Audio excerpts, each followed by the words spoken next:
पास तो हथियार थे, तो हम लोग क्या कर सकते पता सर, तो हम भी तो अपना बचाव करेंगे कुछ। Sachin's brother Deepak was shot dead in Gwalior, Madhya Pradesh, allegedly by upper caste men. The body of a 19-year-old Dalit woman who was raped and murdered allegedly by 4 upper caste men in Uttar Pradesh's Hathras was cremated a little after 3 a.m. on Wednesday. அரியலூர்ல நடந்து கொண்டிருக்கக்கூடிய ஒரு சம்பவமாக காட்சியிலிருந்து வருகிறது. ஒரு பகுதியினருடைய வீடுகள் இதெல்லாம் தாக்கப்படுவதை நம்ம காட்சிகளை பார்த்து வருகிறோம். திருவண்ணாமலை மாவட்டம் கலசப்பாக்கம் தாலுகா வீரலூர் கிராமத்தில் சுடுகாட்டு பாதை பிரச்சனை கடந்த 4 நாட்களாக நீடித்து வருகிறது. கிராமத்தின் அனைத்து தெருக்களிலும் காவல்துறையினர் தடுப்புகள் அமைத்துள்ளதால் பிணத்தை சாலையில் வைத்து பெண்கள் ஒப்பாரி வைத்து போராட்டத்தில் ஈடுபட்டனர். நாடு சுதந்திரம் பெற்று இத்தனை ஆண்டுகள் கழிந்த பின்னும் கூட கோவில் வழிபாட்டு உரிமைக்காக தலித் மக்கள் போராடும் சம்பவங்கள் இன்னும் ஆங்காங்கே நடந்து கொண்டுதான் இருக்கின்றன. எத்தனை அதிகாரியும் பார்த்துட்டோம், மனு கொடுத்து பார்த்துட்டாங்க, இன்ன வரைக்கும் எந்த ஒரு நடவடிக்கையும் எடுக்கல. இனிமையும் அந்த நடவடிக்கை எடுக்கலன்னா நாங்கள் மதம் மாறதை தவிர வேற வழி இல்லை. ஹைதராபாத் பல்கலைக்கழகத்திலிருந்து நீக்கப்பட்ட தாழ்த்தப்பட்ட வகுப்பைச் சேர்ந்த மாணவர் ஒருவர் தற்கொலை செய்து கொண்டார். This is now from Tamil Nadu, and there's tension in the Namakkal district after a Dalit youth and engineer was found dead on a railway track.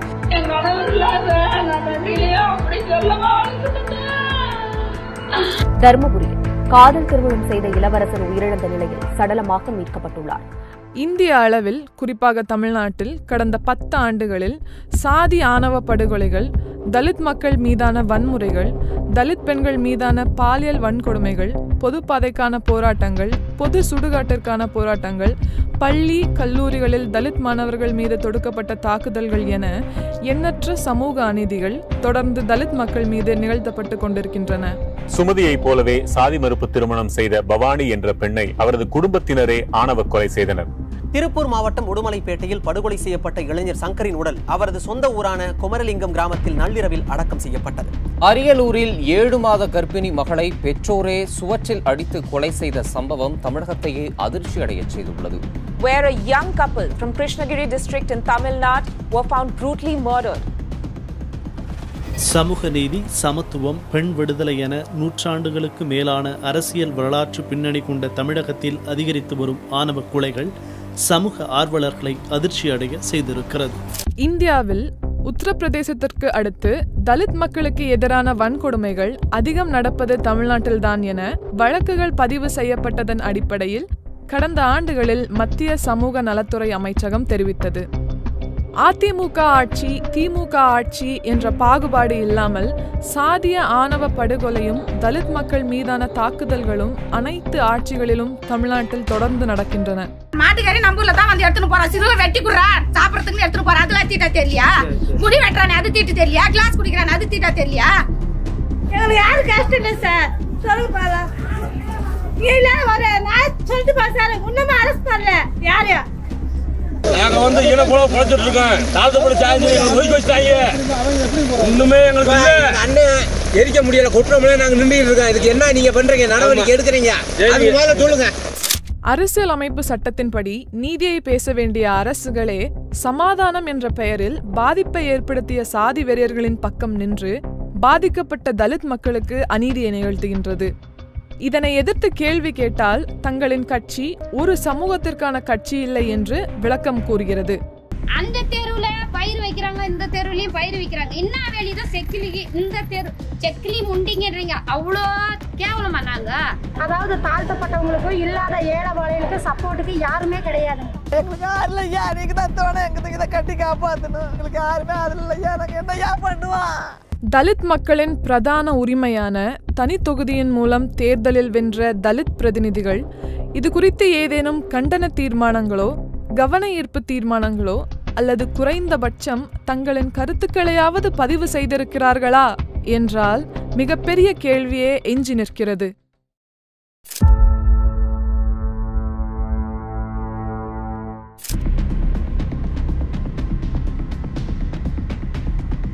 ஆயிரத்தி 1918ஆம் ஆண்டு சவுத் போரா கமிட்டி இந்தியாவில் ஆய்வுகளை மேற்கொண்ட பொழுது அந்த சவுத் போரா கமிட்டியிடம் இந்தியாவில் உள்ள அனைத்து ஒடுக்கப்பட்ட சமூகத்தைச் சேர்ந்த தலைவர்களெல்லாம் சென்று கோரிக்கை மனு வைத்தார்கள்.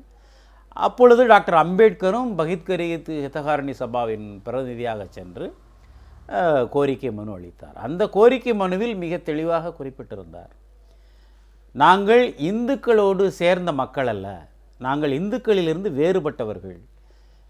இந்துக்களைப் போல, இஸ்லாமியர்களைப் போல, கிறிஸ்தவர்களைப் போல ஒரு வேறுபட்ட தனித்த வகுப்பினர். எனவே எங்களை இந்துக்கள் என்று கருதாமல் ஒரு தனித்த சிறுபான்மையினராக கருதி பிரதிநிதித்துவம் வழங்க வேண்டும் என்ற ஒரு துல்லியமான ஒரு வாதத்தை டாக்டர் அம்பேத்கர் அதில் முன்வைத்தார். ஒடுக்கப்பட்ட மக்களுக்கான பிரதிநிதித்துவம் வழங்கப்பட்டது. அது தேர்தல் அடிப்படையில் இல்லாமல் நியமன உறுப்பினர்களாக வழங்கியது. அது 1929 சைமன் கமிஷன் சுற்றுப்பயணங்களை மேற்கொண்டு அனைத்து தரப்பு மக்களிடமும் விவாதங்களை மேற்கொண்டு அறிக்கையை ஆங்கில அரசுக்கு அனுப்பியது. ஆங்கில அரசு லண்டனில் வட்டமேசை மாநாட்டை கூட்டி அங்கே தீர்மானம் செய்து கொள்ளலாம் என்று இந்திய தலைவர்களெல்லாம் அழைத்து அந்த வட்டமேசை மாநாட்டை நடத்தியது. அந்த வட்டமேசை மாநாட்டில் கலந்து கொள்ள மாட்டோம் என்று காந்தி அறிவித்தார். 1931 நடந்த முதல் வட்டமேசை மாநாட்டில் காங்கிரஸ் கலந்து கொள்ளவில்லை. எனவே அதில் ஆங்கில அரசால் எந்த முடிவையும் எடுக்க முடியவில்லை. அடுத்த ஆண்டு இரண்டாவது வட்டமேசை மாநாட்டை கூட்டியது 1932. அந்த மாநாட்டில் டாக்டர் அம்பேத்கர் கலந்து கொண்டார். உடன் இரட்டைமலை சீனிவாசனம் அவர்களும் கலந்து கொண்டார். காந்தியும் அந்த மாநாட்டில் கலந்து கொண்டார்கள். விவாதம் மிக கடுமையாக இருந்தது. அந்த மாநாட்டிலும் கூட ஒரு முடிவை எட்ட முடியவில்லை. அப்பொழுது ஒரு ஒப்புதலை அளித்து திரும்பியிருந்தார்கள். அது என்னவென்றால், இந்த ஒடுக்கப்பட்ட மக்களுக்கு பிரதிநிதித்துவம் வழங்குவதில், அதாவது இடஒதுக்கீடுகள் வழங்குவதில் ஆங்கில அரசு எடுக்கக்கூடிய முடிவை நாங்கள் ஏற்றுக்கொள்கிறோம் என்று ஒரு ஒப்புதலை வழங்கிவிட்டு திரும்பினார்கள். வட்டமேசை மாநாட்டில் டாக்டர் அம்பேத்கர் முன்வைத்த கோரிக்கையை ஏற்றுக்கொண்ட ஆங்கில அரசு 1932 ஆகஸ்ட் 16 இனவாரி தீர்ப்பை அறிவித்தது.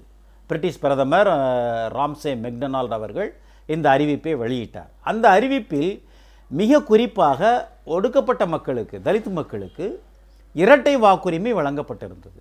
தனித்தொகுதிகளும் வழங்கப்பட்டிருந்தன. கூடுதலாக இரட்டை வாக்குரிமை என்ற ஒரு சிறப்பு அந்தஸ்தும் தலித் மக்களுக்கு வழங்கப்பட்டிருந்தது. இதை எதிர்த்து, இந்த இரட்டை வாக்குரிமையை எதிர்த்து, தனி வாக்காளர் தொகுதியை எதிர்த்து காந்தி எரவாடா சிறையில் உண்ணாவிரதம் இருந்தார். சாகும் வரை உண்ணாவிரதத்தை மேற்கொண்டார். அம்பேத்கரிடம் இந்திய தலைவர்கள் எல்லாம் வந்து பேசத் தொடங்கினார்கள். இதில் ஒரு சமரசம் செய்து கொள்ள வேண்டும், இல்லை என்றால் காந்தியினுடைய உயிர் போய்விடும் என்று அம்பேத்கருக்கு பெரிய நெருக்கடியை கொடுத்தார்கள். ஒடுக்கப்பட்ட மக்கள் மீது அப்பொழுது நாடு முழுவதும் நடத்தப்பட்ட தாக்குதலை மனதில் கொண்டு இந்த சமூகத்தையே முற்றிலும் ஒழித்து விடுவார்கள் என்று எண்ணியதால் டாக்டர் அம்பேத்கர் இந்த உடன்பாட்டிற்கு ஒப்புக்கொண்டார். அதாவது அந்த இரட்டை வாக்குரிமை வந்து தலித் மக்களிடமிருந்து பறிக்கப்பட்டு, தனி வாக்காளர் தொகுதி முறையும் பறிக்கப்பட்டு, கூட்டு வாக்காளர் தொகுதி முறைக்கு அந்த பூனா ஒப்பந்தம் வழி கண்டது. அதற்கு முன்னால் இருந்த இனவாரி தீர்ப்பு, ராம்சே மெக்டொனாலா கொடுக்கப்பட்ட அந்த இனவாரி தீர்ப்பு என்பது, தாழ்த்தப்பட்ட மக்கள் தான் வாக்காளர்களாக இருப்பார்கள், தாழ்த்தப்பட்ட மக்கள் தான் வேட்பாளர்களாகவும் இருப்பார்கள், பிற சாதியினர் அந்த தொகுதிகளில் போட்டியிட முடியாது என்று அந்த தீர்ப்பு சொல்லியிருந்தது. அது தனி வாக்காளர் தொகுதி. பூனா ஒப்பந்தத்தினால் உருவாக்கப்பட்டது கூட்டு வாக்காளர் தொகுதி. அதன் பிறகு 1951, 57 இந்த 2 தேர்தல்களிலும் அதில் வேறு சில மாற்றங்கள் செய்யப்பட்டன. அந்த மாற்றங்களும் வந்து முடிவுக்கு கொண்டு வரப்பட்டு 1957 உச்சநீதிமன்றம் வழங்கிய தீர்ப்பின் அடிப்படையில் இப்பொழுது இருக்கக்கூடிய தனித்தொகுதி முறை அறிமுகப்படுத்தப்பட்டது.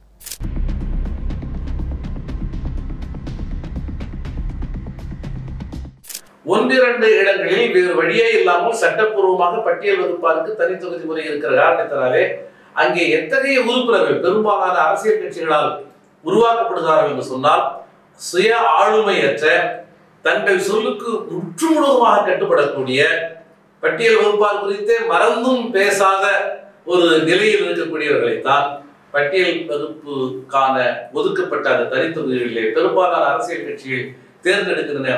தனித்தொகுதி முறையில் தேர்ந்தெடுக்கப்பட்ட பட்டியல் பழங்குடியின மக்களுடைய உறுப்பினர்கள் சுதந்திரமாக செயல்பட மாட்டார்கள், செயல்பட விடமாட்டார்கள். ஏன்னா அப்படி அவர்கள் சுதந்திரமாக செயல்பட்டாங்கன்னா தலித் மக்களுடைய உரிமைகளை கேட்பாங்க. இப்போ தலித் மக்களுடைய உரிமைகளை கேட்டால் இது பிற்படுத்தப்பட்ட மக்களுக்கு எதிரானது, மிக பிற்படுத்தப்பட்ட மக்களுக்கு எதிரானதுன்னு அவங்களா ஒரு உளவியலாக இந்த மனு தர்ம சிந்தனையை ஏற்றுக்கிட்டு இருக்கிறாங்க. அப்போது பிற்படுத்தப்பட்ட மிக பிற்படுத்தப்பட்ட அல்லது பார்ப்பன சமூக மக்களிடம் எந்த விதமான கெட்ட பேரும் வாங்கிடக்கூடாது, எந்த விதமான அவங்களுடைய அந்த அச்சுறுத்தலுக்கு நம்ம ஆளாயிடக்கூடாதுங்கிற ஒரு அச்சம் எல்லா கட்சிகளுக்கும் இருக்குது. அதனால் இந்த பிரதிநிதிகளை அவங்க சுதந்திரமாக செயல்பட விட மாட்டாங்க. இப்போ நம்மளை பொறுத்த மட்டும் இந்த சிஸ்டமேட்டிக் முறையே அப்படித்தான் இருக்கும், செயல்பட விடாது. காரணம், அந்த பிரதிநிதிகள் தேர்ந்தெடுக்கப்படுகிற போது எல்லா சமூக மக்களும் வாக்களித்து தேர்வு செய்யப்படக்கூடிய ஒரு நிலை இருக்கிறது இந்த சிஸ்டமேட்டிக்கில். அப்படி தேர்ந்தெடுக்கிற போது ஒருத்தன் உண்மையிலேயே உரிமையை பேச தொடங்கிட்டான்னா அவன் அடுத்த முறை வர முடியாது. அதைத்தான் இங்கே இருக்கக்கூடிய ஆதிக்க சாதிகள் விரும்புகிறார்கள். நம்ம பேச்சை கேட்டுக்கிட்டு நம்ம சொல்கிறத மட்டுமே செஞ்சுக்கிட்டு இவர் வேட்பாளராக நிற்கணும் அப்படின்னா மட்டும்தான் அவர் அந்த பதவியில் இருக்க முடியும். ஒரு சட்டமன்ற உறுப்பினர் ஒரு ஜனநாயக விழுமியத்தை அடிப்படையில் செயல்படாத சமூகம் ஏன் இப்படி இருக்குன்றத கேள்வி நோக்கி நம்ம அந்த இடத்த நோக்கி தான் கேள்வி எழுப்புன்னு நினைக்கிறேன். அப்போ இங்கே சாதிய நிலப்பிரபுத்துவ சமூகமாக இருக்கக்கூடிய ஒரு கட்டமைப்பு இருக்கணும்னா இந்த கட்டமைப்பை எப்படி அடித்து நொறுக்குவது என்பது தான் நம்முடைய கேள்வியாக அமையணும். அதை நோக்கி போவது சரியாக இருக்கும்னு நான் நினைக்கிறேன். தனி தொகுதியில் தேர்வு செய்யப்படுறவங்களா இருந்தாலும் சரி, ஆட்சி பொறுப்பில் இருந்தாலும் முதல்ல அவங்க அம்பேத்கரை அறிந்து கொள்ளணும். அது ஒரு முக்கியமான விஷயமா இருக்குது இந்திய சூழலில். அரசியல் நிறைய பணம் சம்மந்தப்படுறதுனால நேரடியாக கட்சியினுடைய தாக்கமாக இருக்குது. நேரடியாக கட்சியினுடைய கட்டுப்பாட்டில் இந்த தனி தொகுதியாக இருந்தாலும் அந்த தனி தொகுதியில் நிற்பதற்கான சீட்டு கொடுக்கறது, அந்த இடத்த வழங்குறது அப்படிங்கிறது ஒரு கட்சியாக தான் இருக்குது. இவர் அந்த தொகுதியில் போட்டி போடுகிற போது எந்த ஒரு நாள் கூட இவர் தன்னை ஒரு தலித்தாகவோ பட்டியலின மக்களுடைய உரிமைக்காக நான் சட்டமன்றத்துக்கு போகிறேன்னு சொல்லியோ பட்டியலின மக்களுடைய உரிமைக்காக நாடாளுமன்றத்துக்கு போகிறேன்னு சொல்லியோ இவர் ஒருபோதும் சொல்ல போகிறதே கிடையாது. சொன்னால் வாக்கு போயிரும்னு இவர் நினைப்பார். அதுதான் இங்கே இருக்கக்கூடிய பிரச்சனையாக இருக்குது. தனி தொகுதி உறுப்பினர்கள் கூட அந்த தொகுதியில் வாழ்கிற சாதி இந்துக்களை சமாதானப்படுத்தினா தான் நாம் வாக்குகளை பெற முடியும் என்கிற ஒரு மனநிலையோடு தான் அங்கே நிற்கிறார். இடஒதுக்கீட்டின் காரணமாக தலித்துகளுக்கு அவர்கள் மக்கள் தொகைக்கு ஏற்றவாறான பிரதிநிதித்துவம் தனி தொகுதிகள் மூலம் கிடைக்கிறது. ஆனால் இது உண்மையான பிரதிநிதித்துவம் அல்ல. ஏனெனில் இது ஆதிக்க சாதி பெரும்பான்மையை நம்பி களத்தில் நிற்கும் கட்சிகளால் தேர்ந்தெடுக்கப்படுகிறது. அவர்களது அரசியல் மற்றும் சமூக ரீதியான கருத்துகள் பெரும்பாலானவை தலித் மக்களின் சமூக விடுதலையிலிருந்து முற்றிலும் மாறுபட்டவை. தலித்துகள்னால் யார், அவங்களுடைய பாடுகள் என்ன அப்படின்றதையும் அம்பேத்கருடைய விஷன் அடிப்படையில் இவங்களுடைய முன்னேற்றத்துக்கு உண்மையான வழி என்ன என்கிற பிரச்சனையெல்லாம் பார்க்காம இது பலனடைய முடியுமானா அது முடியாது. அப்படின்னா தலித் கட்சிகள் ஆட்சிக்கு வரனால பலனடைய முடியாதுன்னு நான் சொல்ல வரல. அப்படினால் மட்டும் அது பலனடை அப்படின்ற அதனால மட்டும் ஒரு தலித்து கட்சி ஆட்சி பொறுப்புக்கு வந்ததுனால தலித்துகள் முழுவதும் பலனடைஞ்சிட்டாங்க அப்படின்னு நம்ம நிச்சயமாக சொல்ல முடியாது. இந்தியாவில் அதற்கான நிறைய அனுபவங்கள் இருக்குது. இன்றைக்கும் மத்திய அமைச்சரவையில் எத்தனையோ தலித்துகள் இருக்கிறாங்க. இவங்க அம்பேத்கரை புறந்தள்ளி விட்டு தான் அமைச்சரவையில் இடம் பிடிச்சிருக்காங்க. அப்படின்ற முறையில் தான் நம்ம அதை பார்க்க வேண்டியிருக்கு. அதனால் அவங்க ஏற்றுக்கொண்டிருக்கக்கூடிய கொள்கை கோட்பாடு தான் மக்களுக்கு நன்மை பயக்க முடியுமே தவிர அவர் யார் என்பதனால அந்த பலனடைய போகிறது இல்லைன்றது தான் நம்ம பார்க்க வேண்டியது. இந்த நடைமுறை என்பது முற்று முழுவதுமாக சாதி இந்துக்களின் வாக்குகளைத்தான் இவர்கள் நம்பியிருக்க வேண்டும் என்கிற நிலையை நிர்பந்தத்தை உருவாக்குகிறது. ஆகவே தனித்தொகுதியிலும் ஒருவர் தேர்ந்தெடுக்கப்படலாம். அது நிலைமையில் அடிப்படையிலே ஒரு தனித்தொகுதி என்று சொல்லிக் கொள்ளலாம். தேர்ந்தெடுக்கிற நபர் தரப்பின் அடிப்படையில் ஒரு பட்டியல் வகுப்பை சார்ந்தவராக இருக்கலாம். ஆனால் குணாம்சம் என்கிற அடிப்படையில, ரெப்ரசன்டேட்டிவ் கேரக்டர் என்கிற அடிப்படையில அவர் சாதி இந்துக்களால் தான் தேர்ந்தெடுக்கப்படுகிறார். அவர்களின் பெரும்பான்மை வாக்குகளை பெறுவதன் மூலமே அவரது வெற்றி என்பது சாத்தியமாகிற காரணத்தினாலே அவரை யார் தேர்ந்தெடுத்தார்களோ அவர்களுக்கு அவர் நியாயமாக விசுவாசமாக இருப்பது என்கிற நிலையிலிருந்து பட்டியல் வகுப்பால் குறித்து இவர்களால் பேச முடியாத நிலை என்பதுதான் இருக்கிறது. வெளிப்படையாக சொல்வதானால் ஒன்றிரண்டு தனித்தன்மை மிகுந்த தலைவர்களை தவிர பெரும்பாலும் பட்டியல் வகுப்பை சார்ந்த சட்டமன்ற நாடாளுமன்ற உறுப்பினர்களால் இந்த மக்களுக்காக குரல் எழுப்ப முடியவில்லை என்பதுதான் கடந்த காலத்திலே வரலாறு நமக்கு சுட்டி காட்டுகிற கசப்பான உண்மை. எந்த பிரதான அரசியல் கட்சியோடு இருந்தால் தான் நீங்கள் தேர்தலில் வெற்றி கொள்ள முடியும்னு ஒரு சூழல் வரும்பொழுது இந்த சூழல் இருக்கும்போது அவங்க ஏதாவது ஒரு முதலாளித்துவ கட்சியோடையோ ஒரு பிரதான கட்சியோட தான் தேர்தலை சந்திக்க வேண்டியிருக்குது. எனவே அந்த கட்சியினுடைய அரசியலுக்கு உட்பட்டு தான் அவங்களால பேச முடியும். அப்போ இந்த சூழலில் எந்த இடத்தை நோக்கி விவாதம் நடக்கிறதுனா, சமூகம் வந்து ஜனநாயகப்படுத்தப்படாமல் சாதியற்ற ஒரு சமூகத்திற்கான ஒரு உரையாடல் சமூகத்தில் நடக்காமல், நீங்கள் எத்தனை எம்பி வந்தாலும் எம்எல்ஏ வந்தாலும் சந்தோஷம், அதில் எனக்கு பிரச்சனையே கிடையாது, அது தேவையும் அடிப்படை. ஆனால் இந்த சமூகம் ஜனநாயகப்படுத்தப்படுவதற்கான எந்த புள்ளியிலிருந்து உரையாடல் நடத்துவது தான் இன்றைக்கி நமக்கு தேவையாக இருக்குது. எந்த நோக்கத்திற்காக இந்த தொகுதி முறை உருவாக்கப்பட்டதோ அந்த நோக்கம் நிறைவேறாமல் இருக்கிற காரணத்தினால் அவ்வாறு தேர்ந்தெடுக்கப்படக்கூடிய உறுப்பினர்களால் இதுவரையிலும் தாழ்த்தப்பட்ட மக்கள் எந்த பயனையும் அடையலைங்கிற குற்றச்சாட்டு மட்டுமல்ல, அதான் யதார்த்தமான நிலை. நம்ம இன்றைக்கு வரைக்கும் பார்த்துட்டு இருக்கிறோமே.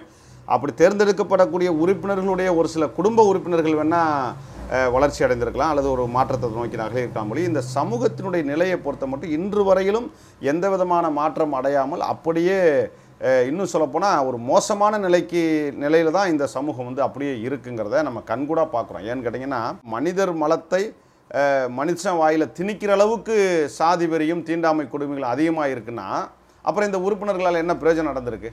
இன்றைக்கி வரைக்கும் தமிழ்நாட்டில் மட்டும் இல்லை, இந்தியா முழுவதும் சாதி கொடுமைகள் நடக்குது. இப்போ இந்த தொகுதி முறையில் தேர்ந்தெடுக்கப்படக்கூடிய உறுப்பினர்கள் எந்த நோக்கத்தில் தேர்ந்தெடுக்கப்படணும்னு அம்பேத்கர் விரும்பினாரோ அந்த நோக்கத்தில் இது தேர்ந்தெடுக்கப்படலை. அதனால் இன்னைக்கு வரைக்கும் எந்த மாற்றமுமே நடக்கலை. இன்றைக்கி வந்து திருவண்ணாமலை வேரலூரில் இவ்வளவு பெரிய கொடுமை நடக்குது. இந்த கொடுமைக்காக பேச வேண்டிய தலித் சட்டமன்ற உறுப்பினர்கள் எங்கே போனாங்க? கிட்டத்தட்ட 44 சட்டமன்ற உறுப்பினர்கள் தமிழ்நாட்டில் இருக்கிறாங்க. நான் வேரலூர் பிரச்சனை மட்டுமல்ல, தமிழ்நாட்டில் எங்கே பிரச்சனை நடந்தாலும் அது எப்படிப்பட்ட பிரச்சனை நடந்தாலும் மிக கொடூரமான பிரச்சனையாக இருந்தாலும் கூட இந்த தாழ்த்தப்பட்ட பிரதிநிதிகள் என்று சொல்லக்கூடிய சட்டமன்ற உறுப்பினர்கள் எங்கேயும் பேசினதே கிடையாது. ஏன் அப்படி பேசணும்னா அவங்க வந்து எந்த கட்சியால் தேர்ந்தெடுக்கப்படுகிறார்களோ அந்த கட்சிக்காரங்கிட்ட அனுமதி வாங்கி பெறணும், அனுமதி வாங்கி பேசணும். அந்த கட்சி அனுமதிக்குமானா அனுமதிக்காது. ஏன் அனுமதிக்காது? அப்படி பேசினா பிற்படுத்தப்பட்ட மக்களுடைய உணர்வுகள் பின்பற்றுறோம், மிக பிற்படுத்தப்பட்ட மக்களுடைய உணர்வுகள் பின்பற்றுறோம்னு சொல்லி இதர பிற்படுத்தப்பட்ட மக்களுடைய உணர்வுகள் புண்பற்றும்ங்கிறதுனாலேயே தாழ்த்தப்பட்ட மக்களுடைய உணர்வுகள் தொடர்ந்து புண்படுத்தப்பட்டு கொண்டே இருக்கிறது, உரிமைகள் மறுக்கப்பட்டு கொண்டே இருக்கிறது. பெயரளவில் இவங்க தாழ்த்தப்பட்ட மக்களுடைய உரிமைகளை பேசுவதற்கான உறுப்பினர்கள் சொல்லப்படுது. அப்படி ஒருபோதும் அதனை இதுவரையில் அப்படி பேசுனதாக வரலாறே இல்லை. தமிழக சட்டமன்ற வரலாறுல மட்டுமல்ல, இந்திய சட்டமன்ற வரலாற்றிலே அப்படி நடந்ததே இல்லை. இதை தாண்டி துறை ரீதியான சிஸ்டமேட்டிக் இருக்குல்ல. இப்போ ஆதி திராவிடர் நலத்துறைன்னு ஒன்று இருக்குது. அந்த துறைக்கான இலாக்காக்கள் எவ்வளவோ இருக்குது. அந்த இலாக்காக்கள் கூட அந்த இலாக்காக்களினுடைய கடமைகளை சரிவர செய்கிறது இல்லையே. அப்போது அதிகாரிகளும் செய்கிறதில்ல, ஆட்சியாளர்களும் செய்ய விடுறதில்லை, இங்கே இருக்கக்கூடிய சட்டமன்ற உறுப்பினர்களும் இதை பற்றி பேசுறதில்ல. அதனால் இந்த உறுப்பினர்களால் எந்த விதமான மாற்றத்தையும் இந்த ஒடுக்கப்பட்ட தாழ்த்தப்பட்ட மக்கள் எட்டவில்லைங்கிறத நம்மளால் பகிரங்கமாக சொல்ல முடியும். 1932 அறிவிக்கப்பட்ட அந்த தனி வாக்காளர் தொகுதி, இரட்டை வாக்குரிமையை வழங்குகிற தனி வாக்காளர் தொகுதி மீண்டும் அறிமுகப்படுத்தப்பட வேண்டும். அதற்கான சட்ட திருத்தம் உடனே மேற்கொள்ளப்பட வேண்டும். இந்தியா முழுவதும் ஒதுக்கப்பட்டிருக்கக்கூடிய தனி தொகுதிகள் எவ்வாறு அரசியல் கட்சிகளால் கையாளப்பட்டு வருகின்றன, அதில் தேர்வாகக்கூடிய உறுப்பினர்கள் ஒடுக்கப்பட்ட மக்களுடைய பிரச்சனைகளை சட்டமன்ற நாடாளுமன்றங்களில் எவ்வாறு எழுப்புகிறார்கள், எப்படி பிரதித்துவப்படுத்தி இருக்கிறார்கள் என்பதை ஆய்வு செய்வதற்காக உடனடியாக ஒரு ஆய்வு கமிட்டி நிர்ணயிக்கப்பட வேண்டும். இந்திய ஜனநாயகத்தை பற்றி பெருமைப்பட்டு கொள்ளுகிற இந்திய அரசு தனித்தொகுதிகளில் நடக்கக்கூடிய இந்த ஜனநாயக மறுப்பு நடவடிக்கைகளை உடனடியாக மிக முக்கியமான பிரச்சனையாக எடுத்துக்கொண்டு அதை தீர்ப்பதற்கான வழிமுறைகளை உடனடியாக ஆராய வேண்டும். புரட்சியாளர் அம்பேத்கர் முன்வைத்த அந்த நியாயமான கோரிக்கை, அவர் கருத்து இன்னும் உயிரோடு இருக்கிறது. நாங்கள் இந்துக்கள் அல்ல, இந்து மதம் என்று சொல்லப்படுகிற அத்தகைய பண்பாட்டு சகதியில் எங்களை கரைத்து விடாதீர்கள். தனித்துவமான கூறுகளை கொண்ட தனித்துவமான பண்பாட்டு சமூகம் இந்த சமூகம். ஆகவே நாங்கள் பூர்வ பௌத்தர்கள், நாங்கள் முறையான தனித்துவமான சிறுபான்மை மக்கள், எங்களுக்கான உரிய பிரதிநிதித்துவத்தை தர வேண்டும் என புரட்சியாளர் அம்பேத்கர் முன்வைத்தார். ஒருவேளை இப்பொழுது இரட்டை வாக்குரிமை போன்ற அந்த கோரிக்கைகளை உயிர்ப்பிக்க முடியுமா என்பதில் முன்னால் இருக்கிற கேள்வி. ஆனால் உலகம் முழுவதும் இப்பொழுது சிறுபான்மை மக்களை உள்ளடக்கிய ஜனநாயகம் தான் முழுமையான ஜனநாயகம் என்கிற அடிப்படையிலே இந்தியாவிலே ஒரு விகிதாச்சார தேர்தல் முறை என்று சொல்லப்படுகிற தேர்தல் சீர்திருத்தம் கொண்டு வரப்பட்டால்தான் பட்டியல் வகுப்பாருக்கு மாத்திரமல்ல சிறுபான்மை மக்களுக்கும் உண்மையான அரசியல் பிரதிநிதித்துவம் கிடைக்கும் என்பது என்னுடைய உறுதியான கருத்து. அம்பேத்கர் இந்த சிஸ்டமேட்டிக்கையே அம்பேத்கர் விரும்பல. இது காந்தி நெருக்கடி கொடுத்து திணிக்கப்பட்ட முறைதானே ஒழிய இது அம்பேத்கர் விரும்பிய முறை அல்ல. அம்பேத்கர் இரட்டை வாக்குரிமையை விரும்பினாரு. அந்த இரட்டை வாக்குரிமை ஏன் சொன்னாரு அப்படின்னா, தாழ்த்தப்பட்ட மக்களுடைய பிரதிநிதிகளை தாழ்த்தப்பட்ட மக்களே தேர்ந்தெடுக்கக்கூடிய உரிமை வேண்டும். அப்பனா தான் தனக்கான பிரதிநிதி யார் என்பதை அவர்கள் உணர்ந்து வாக்களிப்பார்கள் என்கிற அடிப்படையில் தான் அவர் இரட்டை வாக்குரிமையை வலியுறுத்தினார். அப்போ அம்பேத்கர் எதிர்பார்க்கக்கூடிய அந்த இரட்டை வாக்குரிமை மீண்டும் நடைமுறைக்கு கொண்டு வரணுங்கிற கோரிக்கையை இங்கே இருக்கக்கூடிய விளிம்பு நிலை மக்களுக்காக போராடுகிற தாழ்த்தப்பட்ட பழங்குடியின மக்களுக்காக போராடுகிற இயக்கங்கள் அங்கே எல்லாமே முன்மொழிஞ்சிக்கிட்டே இருக்கிறோம். தாழ்த்தப்பட்ட மக்களுக்கும் பழங்குடியின மக்களுக்கும் ஒதுக்கப்பட்ட அந்த தனி தொகுதி முறையில் அந்த மக்களினுடைய பிரதிநிதிகளை தான் நிறுத்தணும் அப்படின்னு நாங்கள் வலியுறுத்துகிறோம். அப்போ அந்த மக்களுடைய பிரதிநிதி யார் அப்படின்னா, திராவிட முன்னேற்ற கழகத்தினுடைய கட்சியிலிருந்து ஒருத்தர் நிற்கிறாரு, அதிமுக கட்சியிலிருந்து ஒருத்தர் நிற்கிறாரு, பிஜேபியிலிருந்து ஒருத்தர் நிற்கிறாரு அப்படின்னா அவங்கெல்லாம் இந்த மக்களுடைய பிரதிநிதிகளான்னா அவர்களெல்லாம் அந்த கட்சியினுடைய பிரதிநிதிகள். அம்பேத்கர் விரும்பினது அந்த மக்களுடைய பிரதிநிதிகள் அங்கே வரணும்னு சொல்கிறாங்க. அப்போது இதுவெல்லாம் இவங்க இந்த கட்சியினுடைய பிரதிநிதிகளை ஒழிய ஒருபோதும் மக்களுடைய பிரதிநிதிகளாக இருக்க முடியாது. அதனால தான் நாங்கள் என்ன சொல்கிறோம்னா, இந்த பட்டியல் மற்றும் பழங்குடியினர் மக்களுக்காக ஒதுக்கப்பட்ட இடங்களில் அந்த மக்களுக்காக போராடுகிற இயக்கத்தை சார்ந்தவர்களை, அந்த மக்களுக்காக போராடுகிற போராளிகளை அங்கீகரித்து அவர்களைத்தான் நீங்கள் தேர்வு செய்யணும். இது இப்படி தேர்வு செய்யணும்னா அதை அந்த மக்கள் புரிஞ்சுக்கிடுவாங்க. அந்த மக்கள் தனக்கு யார் போராடுறாங்கிற தேர்வு செய்யும். இப்போ நாங்கள் இது பிற கட்சிகள்கிட்ட சொல்கிற கோரிக்கை என்னென்னா, நீங்கள் எங்கள் வேட்பாளரை நிறுத்த வேணாம்னு சொல்கிறோம். அதுதான் இந்த சமுதாய மக்களுக்கு நீங்கள் செய்யக்கூடிய உண்மையான அர்ப்பணிப்புன்னு நாங்கள் சொல்கிறோம். அதன் மூலமாகத்தான் மாற்றம் நடக்கும் அப்படிங்கிறதான் எங்களுடைய நீண்டகால கோரிக்கையாகவும் இருக்கிறது. எங்களுடைய அதை பரிசீலனைக்குன்னு நாங்கள் சொல்கிறோம். இப்போ தாழ்த்தப்பட்ட மக்களுடைய பிணத்தை பொதுப்பாதையில் எடுத்துகிட்டு செல்ல முடியல. இதை விட ஒரு கொடுமை வேறு என்ன வேண்டியது இருக்குது? இந்த கொடுமையை கூட சட்டமன்றத்தில் தாழ்த்தப்பட்ட மக்களுக்கான பிரதிநிதிகள் என்று சொல்லக்கூடிய உறுப்பினர்கள் பேசலைன்னா அவங்க வேறு எதுக்கு அங்கே போகணும்? நீங்கள் யோசிச்சு பாருங்களேன். இந்த இடத்துல இந்த மக்களுக்காக போராடக்கூடிய தமிழ் புலிகள் கட்சியிலேருந்து ஒரு வேட்பாளர் போறாருன்னு வைங்க, விடுதலை சிறுத்தையிலிருந்து ஒரு வேட்பாளர் போறாருன்னு வைங்க, பகுஜன் சமாஜ் கட்சியிலேருந்து ஒரு வேட்பாளர் போறாருன்னு வைங்க, இவங்கெல்லாம் இப்படி பேசாமல் மௌனமாக இருந்திருப்பாங்கன்னு நினைக்கிறீங்களா? அது திமுக அதிமுக போன்ற ஆதரவு கட்சிகளாக இருந்தாலும் கூட மௌனமாக இருக்க மாட்டாங்க.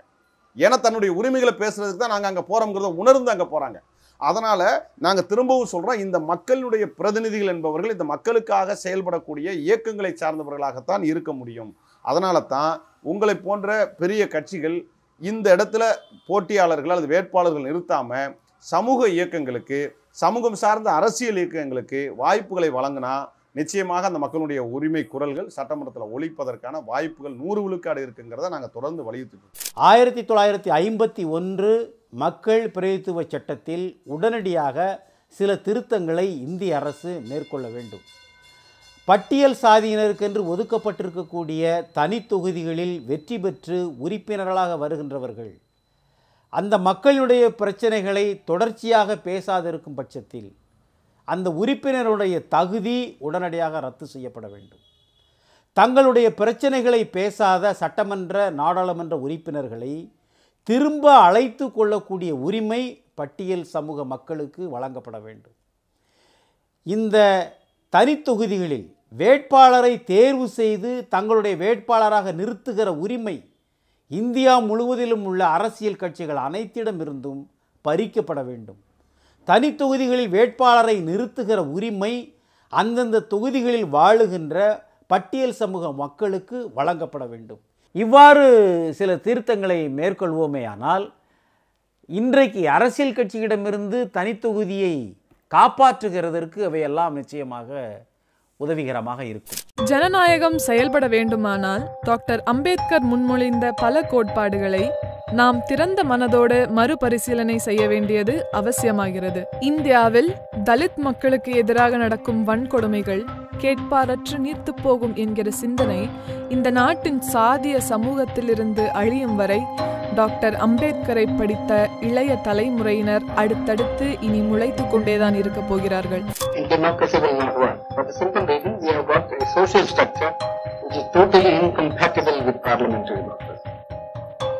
Based on inequality.